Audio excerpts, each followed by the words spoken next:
Match kedua kita pada hari ini antara Onyx Zenith melawan tim Morph Minerva. Silakan Julia. Lihat, sudah ada dari beberapa tim juga yang sudah langsung mengamankan posisi mereka masing-masing kali ini. Ya, betul sekali, dan ini early game yang menurut gue bakalan sama seperti biasanya. Bakal bermain sedikit pasif dulu.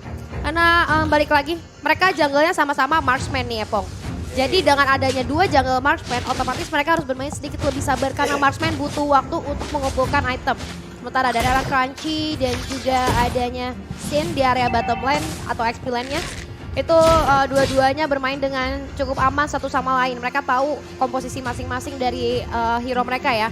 Dan di atas ternyata dari Brody-nya atau dari seorang Syles di sini harus lebih aman lagi karena dia di babysit juga. Bumi dalam masalah harus sedikit mundur dengan adanya dua player dari Morph Minerva di arah top lane. Tapi kita lihat dulu nih kira-kira dari Tessera. Masih coba untuk saling digangguin sama Ali. Sakit loh, ada April Open ternyata di sana. Nah, tapi dari mainnya coba untuk mengganggu juga teman-teman dari Morph Minerva. Sementara dari seorang Shen ini cukup kesulitan dengan adanya seorang Crunchy yang menggunakan lapu-lapu dengan cukup garang. Oke, udah kehilangan cukup banyak SP-nya, namun ada sedikit balasan uppercut yang cukup sakit juga ternyata dari seorang Pakito kali ini. Bisa untuk memukul seorang Crunchy untuk sedikit lebih mundur lagi, namun sudah terbuka infonya di mana udah ada Mai juga yang coba untuk ngecek kehadiran teman-teman dari Morph Minerva itu sendiri. Masih belum ada backup, hati-hati. Oke, mundur dulu. Oke, mundur. Nah, mundur dulu terlebih dahulu dilakukan dari kedua tim. Belum terjadi first blood hingga menit kedua kali tentu ya. Sementara Nathan mencoba untuk melakukan solo turtle, tapi di meanwhile di area bottom lane bakal ada adu mekanik antara Shine dan juga Crunchy. Crunchy memberikan beberapa damage karena seorang Shen kali ini cukup syarat. Apakah seorang Pakito mampu bertahan? Tapi nampaknya Shen kali ini nggak ingin terburu-buru melakukan adu mekanik lagi dengan seorang Crunchy, dan turtle dengan cukup free didapatkan oleh teman-teman tim Onyx Zenith kali ini. Tapi Resla dalam bahaya ketika mengambil purple buff. Tentunya sudah ada beberapa hero yang datang kepada dia sendiri. Terserah dalam bahaya, tapi Clark kali ini bakal mendapatkan blue buff ya. Tentunya sangat disayangkan banget Tessera gak mendapatkan blue buff kali ini, berhasil dicuri oleh seorang Clark kali ini. Oke, Tessera harus puasa purple buff dulu kali ini karena berhasil di steal oleh seorang ini ya Clark dengan cukup baik tadi, walaupun sebenarnya bahaya banget bisa gue bilang tadi dengan adanya feeder airstrike yang dibuka itu berbahaya banget untuk seorang Clark. Bahkan udah low banget tadi dari Clarknya, tapi masih dipaksakan juga yang akhirnya berhasil memberikan satu advantage di mana purple buffnya berhasil diambil ya. Tapi kita lihat di arah bottom lane itu ada duel yang terjadi antara Crunchy dan juga Shen. Di sini kita juga dari seorang Pasca coba untuk backup Crunchy dalam masalah satu tingkat yang cukup baik. Wow, disana langsung connect ke arah satu player, tapi masih ada backup coba dari seorang Alin. Yina Overton yang berhasil masuk ke seorang Pakito menyelamatkan Crunchy kali ini. Aduh, belum terjadi first blood lagi dan lagi antara Onyx Zenith melawan tim Morph Minerva. Masih sama-sama survive dari peperangan yang terjadi di area bottom lane barusan. Padahal tadi udah ada feeder ice striking yang oposisi juga dikeluarkan, tapi kita belum ada yang kumbang. Tapi ternyata di area bottom lane Clarya mencoba memberikan beberapa damage kepada seorang Pakito dan masih bisa terselamatkan. Tessera kali ini dalam bahaya. Tessera cukup low HP-nya, bakal ada circle Eger dari seorang Mai maju ke depan. Mai terlalu berbahaya. Mai kali ini bakal menjadi target dari seorang Baby, tapi tampaknya Mai masih bisa bertahan juga, masih bisa kabur. Luar biasa banget mekanik yang dimiliki dari kedua tim kali ini, Julia. Oke, kita balik lagi nih ke arah seorang Bumi yang cukup kesulitan gue rasa menghadapi dua player dari Morph Minerva. Di antaranya ada Brody dan juga Estes, yang mana Estes memiliki satu CC yang cukup menyulitkan ya, memberikan efek slow juga ke arah musuhnya. Tapi kita lihat lagi dan lagi Clark coba bermain di arah Pakito. Bagus banget ini ya dari Clark, dia tahu ini Pakito nggak bisa dibiarin farming, akhirnya di shutdown habis-habisan terus-terusan dibantu dari seorang lapu-lapunya. Tapi kita Turtle bakal coba dieksekusi. Circle Eagle kali ini digunakan, dan kali ini first blood bakal didapatkan oleh seorang Alin. Feeder strike coba dibuka untuk zoning out, tapi ternyata teman-teman dari Onyx Zenith cukup respect terhadap Morph Minerva. Coba untuk mundur dulu, commit ke arah Turtle. Kali ini coba di zoning juga oleh seorang Gumi, dan gue rasa Turtle akan secara free didapatkan oleh teman-teman dari Onyx Zenith. Sama ternyata di arah bottom lane dari Crunchy coba untuk mendapatkan satu outer turret tadi pakai Justice Blade juga coba untuk mundur. Tapi kita lihat ternyata 3-man ganking coba di setup di arah atas. Aim offended kah? Enggak, belum keluar ternyata aim offendednya di sana dari seorang Gumi. Hanya untuk memberikan sedikit pressure aja. Satu wave minion udah masuk ke arah top lane. Apakah bakalan coba untuk di commit? Enggak, terlalu sakit ternyata dari seorang Clay dan juga Seals kali ini berhasil memukul mundur teman-teman dari Onyx Zenith. Dari Onyx Zenith bakal coba untuk mundur, tapi dari bottom lane nampaknya lagi dan lagi Kunci terus memberikan beberapa tekanan ke arah seorang Shen kali ini.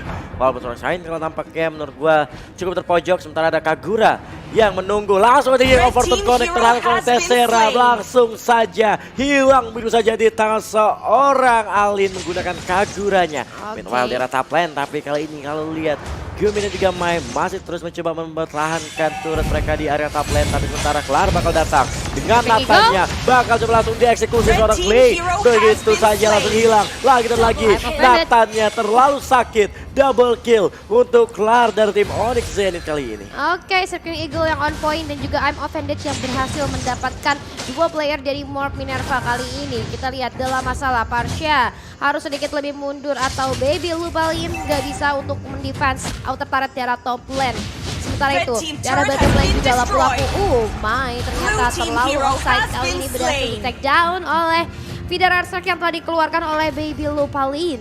Dan Tessera tadi mendapatkan unpredictable move dari seorang Kagura yang akhirnya berhasil instant kill dengan yang overkill. Tapi kita juga dari seorang Crunchy, Ragging Slash. Apakah bakal berhasil karena ke arah seorang Sin masih berhasil mundur. Tapi Inan overkill berhasil mendapatkan seorang Bakwito. Lagi dan lagi Alin, what a make play. Luar biasa banget ya. Bisa untuk memberikan high pressure ternyata kepada teman-teman dari Morph Minerva. Waduh, luar biasa banget permainan dari seorang Alin dengan Kaguranya. Lagi dan lagi yang overtonnya berhasil membunuh satu musuhnya. Tapi kali ini mencoba untuk di-push dari arah bottom lane-nya dari teman dari tim Onyx Zenith tentunya, tapi nampaknya gagal untuk di-push, berhasil mencicil setengah turret Kampi.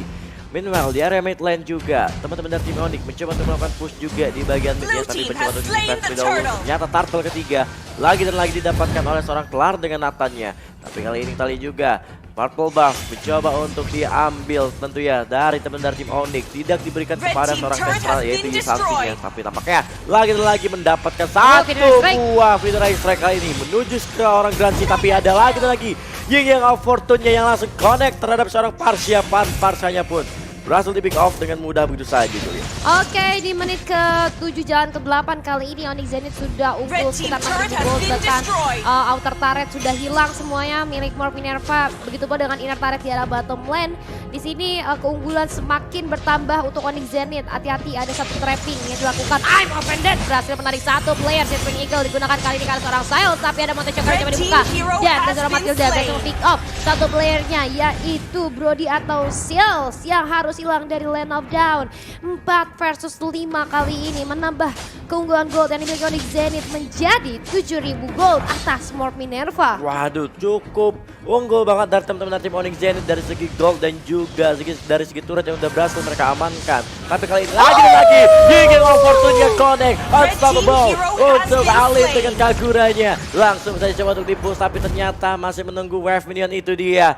Luar biasa banget, lagi dan lagi Nathan, salah satu hero yang cukup overpower untuk juga memberikan beberapa damage yang sangat sakit juga, tapi ada circle angle untuk seorang Brody, tapi nampaknya kali ini Brody masih survive dan ternyata mid lane turret berhasil didapatkan teman dari tim Onyx Zenith, bakal bermain objektif tentunya. Oke, tapi kita juga di arah top lane-nya bakal turret juga mendapatkan 3 turret lagi. Tersisa 3 turret saja dari tim Morph Minerva. Menurut gua bakal sangat sulit banget buat melakukan defense, dan tapi kalau lu lihat juga dalam beberapa detik lagi Lord bakal muncul. Apakah teman-teman dari tim Onyx langsung mengeksekusi Lordnya Julia? Oke, tersisa ini bitter turret aja yang dimiliki oleh Morph Minerva. Dan kalau lo lihat turret milik Onyx Zenith tidak ada yang tersentuh, hanya mid lane aja itu pun sedikit. Dan Lord menjadi next target buat teman-teman dari Onyx Zenith hanya untuk mempatenkan winning condition yang sedang mereka miliki kali ini. Bahkan tanpa ada gangguan sedikit pun, Lord secara gratis berhasil diamankan kali ini oleh Onyx Zenith. Dan kalau kita lihat dari segi gold sudah semakin jauh lagi Epoch, di mana mereka unggul sekitar 9.000 atas Morph Minerva di menit ke-9. 1 menit 1.000 loh. Gila. Ini luar biasa banget dari tim Onyx. Menit ke-9 udah mengumpulkan 32k network. Berbeda 10k network dari tim Morph Minerva dan udah memanggil Lord yang pertama. Apakah dari tim Onyx bakal mencoba untuk bermain cepat kali ini, atau dari teman-teman dari tim Morph Minerva masih mampu melakukan defense kali ini? Oke. Apakah dari beberapa lane bakal coba di-clear lane dulu terlebih dahulu untuk minionnya naik tentunya kali ini. Sementara minion sudah mulai masuk dari segala arah, membuat teman-teman dari tim Morph Minerva bakal cukup sulit melakukan defense. Wither Ice Strike menurut gue terlalu terburu-buru untuk dibuka, tapi tampaknya Lord sudah mulai masuk. Nathan juga sudah hadir mencoba untuk mengambil mid lane turret, sudah hilang. Satu hero didapatkan, Parsia itu lebih dahulu terkena monster kill begitu saja, tapi kita juga killing spree didapatkan seorang Nathan. Apakah bakal langsung di end begitu saja oleh teman-teman dari tim